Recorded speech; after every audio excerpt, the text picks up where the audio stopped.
Pakistan has tried to represent itself as a victim of terrorism. It claims to have made huge sacrifices to defeat the monster of violence and terrorism in the country. However, the truth is that the unholy nexus of the Pakistani civil government, military establishment and Islamic clerics have paved the way for the creation of a new, more radicalized society. How has Islamabad been able to play victim when some of the world's most wanted terrorists have been caught hiding in the country? Let's take a look at some of the politics at play. If you have snakes in your backyard, you can't expect them to bite only your neighbors. Eventually, they will bite the people who keep them in the backyard. Indian External Affairs Minister Jaishankar recently criticized Pakistan for harboring terrorists and reminded the country that it will have to face the effects of homegrown extremism. Unfortunately, Pakistan, as expected, has not heeded Jaishankar's advice and is suffering the consequences.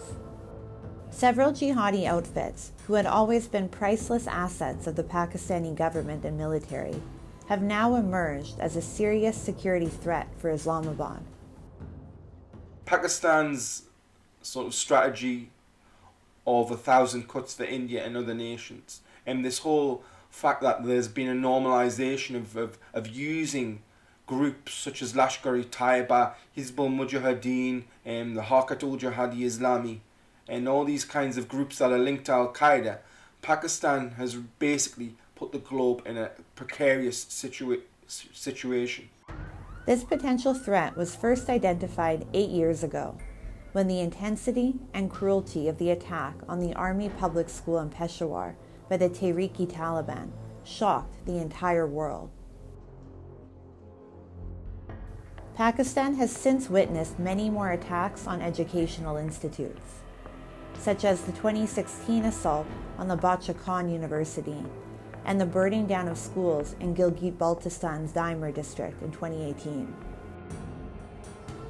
Last year's Taliban victory in Kabul, which was facilitated by Islamabad, emboldened several Islamist groups in Pakistan, including the TTP.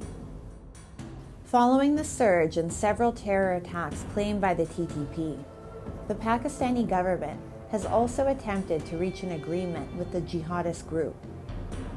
However, last month, the TTP ended the month-long ceasefire agreement with Pakistani authorities and began launching terrorist attacks again all over the country. Pakistan always believes that the neighborhood should be unstable. Given this belief, Pakistan has always thought that if the Taliban of Afghanistan comes to power in Kabul, it will benefit from the same. However, it has not realized so far that if you breed instability in other countries, that instability can have a backlash in your own country. Several analysts inside and outside of Pakistan have criticized the Pakistani government for giving concessions to the Tehrik-e-Taliban Pakistan. These analysts have opined that Pakistan's morally impractical practice of negotiating with the radical groups legitimizes terrorist aims.